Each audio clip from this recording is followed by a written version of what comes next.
12-2 against the Southeast, 7-1 on the road against the Southeast. Oh, Murray blows by Primo. Attack. Oh, slip. Turn its corner inside. Dunking. I always want to do dunks. I've been playing basketball for a while, and the one thing that I always want to do and always want to achieve is being able to dunk. The problem is, there might be two problems. The first problem is I don't jump high enough. The second one is I'm 5'7", and that really affects my dream of being able to dunk, and I can't do much about it. Therefore, the only thing that I can do is train my vertical jump. Irving back to Jane. In this video today, I'll be committing to myself that I will do exercise or workouts or any other kind of things that can help me to increase my vertical jump. Because I've seen dudes like Muggsy Bogues, he's like 5'7", and he want the dunk on. Muggsy Bogues, he's like Alright, for the record, to redeem myself, it was putt whip. Despite being 5'7", he still managed to beat the other contestants and was able to do that beautiful dunks and managed to bring home the trophy of the 1986 Slam Dunk Contest. Like Russell Westbrook, he ain't that tall. Well, he's tall, but like he ain't that tall for an NBA player, and he still done those vicious dunks. Or those beautiful dunks done by Zach LaVine, Aaron Gordon, or any other dudes. You get what I mean? Dunks are just beautiful. I really want to do it. So to help me do it, I need to increase my vertical jump. Alright, so welcome to this video where I try to increase my vertical jump in 60 days. Alright, after doing some research, I've got few things that I need to keep on my list. The first one is doing isometrics, and the second one is doing plyometrics. Third one is strengthening my muscles, and these are the things that I need to keep an eye on and need to work on during this process. And there might be some things that will be adding on during the process because we don't know. I might do some more research during the process and might add some more list. In addition, I also need to keep up on my nutrition and my weight, because just like all people say about jumping high is that fats don't fly, right? So I did some measurement. I measured my weight, measured my height, and did a calculation if my body is an ideal body or not. So basically that's it, and let's go to the journey. The first thing that I do on this journey is that I measured my vertical height, which is divided into 3 categories, which is a jump of 2 feet, running jump of 2 feet, and the last one is running jump of 1 foot. Now let's take a better look at it, and here's how the jumps looks like in slow motions. I could say that my jumps aren't not that bad, and I managed to got up pretty high. So basically this is what the numbers told me about my initial result. The first jump, I got 214 centimeters standing reach with a 277 centimeters maximum reach. And how it works is that I will subtract both numbers, and I got 63 centimeters, which also equals to 24 inches. And then I implement the same calculations to the other jumps, and here's what I got. 24 inches for the first one, 27 inches for the second one, and 29.1 inches for the third one. And this one is my highest one. As I said earlier, my jumps were not that bad. I could get up pretty high.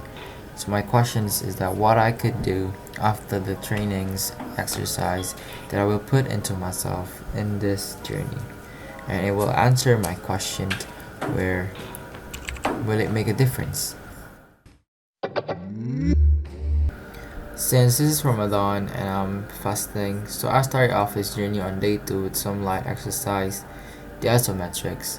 This one I'm doing the wall sit, and I also did the one leg wall sit, so it's really good if you're only focusing on one side of your leg. And also this one, and this one right here, which is called the calf raises.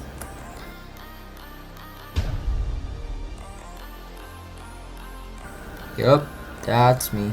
You're probably wondering why am I laying on the floor. Well, here's what happened. Even though this is still Ramadan and I'm still fasting, but I pushed myself to do something a little bit different than isometrics. I started doing plyometrics since day 7. Plyometrics, or also known as jump trainings, or also called as plyos, are exercises in which muscles exert maximum force in short amount of time, with the goal of increasing power. Plyometrics uses speed and force of different movements to build muscle power.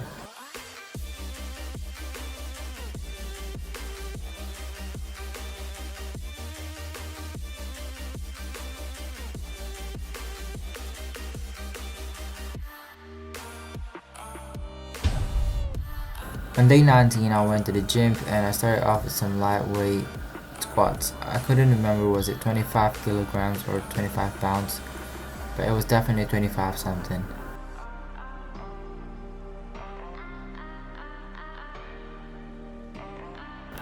After that, it follows by weighted calf raises with 7 kilograms dumbbells on each side of my hands.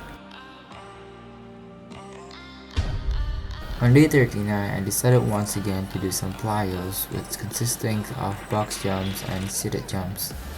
I start my box jump low and will gradually increase in height.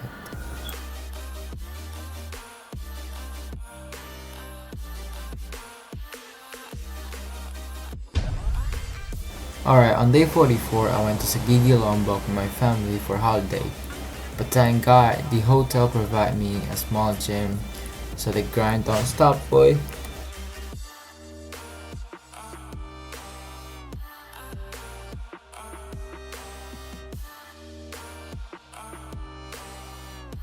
Once again, I hit squats with 15 kilograms weight on each side, followed by deadlifting the same with 15 kilograms on each side.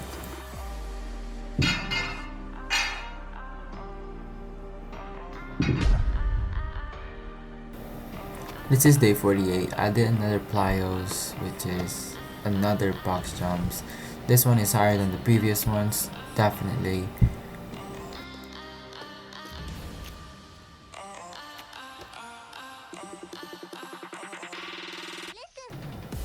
I also did a repetitive box jumps from the lowest to the highest that I could.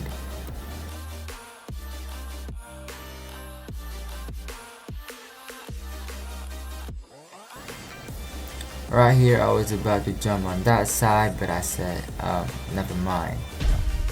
On the last few days of the journey, I also did some upper body workouts, especially for my core, because it is believed that upper body also play a role on jumping higher. Day 55. This is basically the day where I conquered my fear and I finally able to jump on that side of the wall that I wasn't able to because I was too scared and I was too nervous on day 48.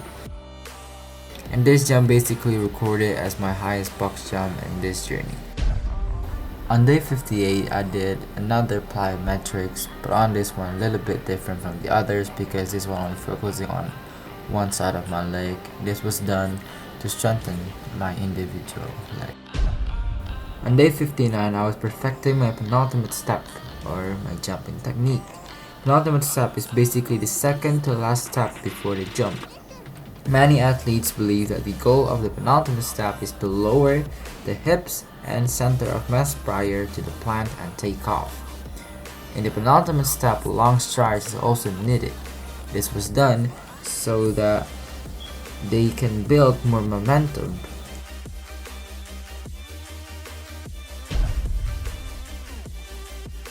To start it off, I did some stretching to prevent any unwanted injuries.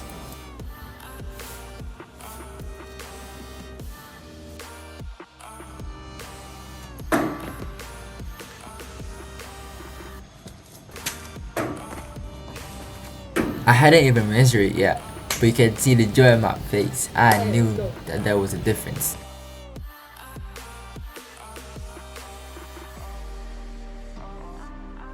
If you take a look properly, I made some long strides and also a good momentum. and also in this one resulting of me having a better result. Alright, that jump right there gonna stop this journey, so what I need to do now is simply just measure it and let's see was my 2 months worth it or not. I increased about 7 centimeters on my first jump, which now allowed me to put almost all of my palm on the wood plank.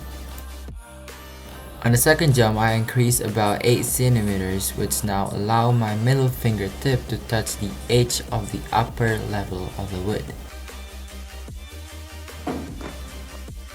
On the last one, there was quite a significant difference. I added about 10 centimeters and now my fingers could even climb that boy. Look at that. Look at that. That's crazy.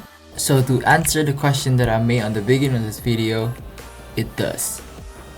Recalling back to the initial result and comparing it to the final result, there are a lot of significant differences. So I could say that this whole thing was a complete success.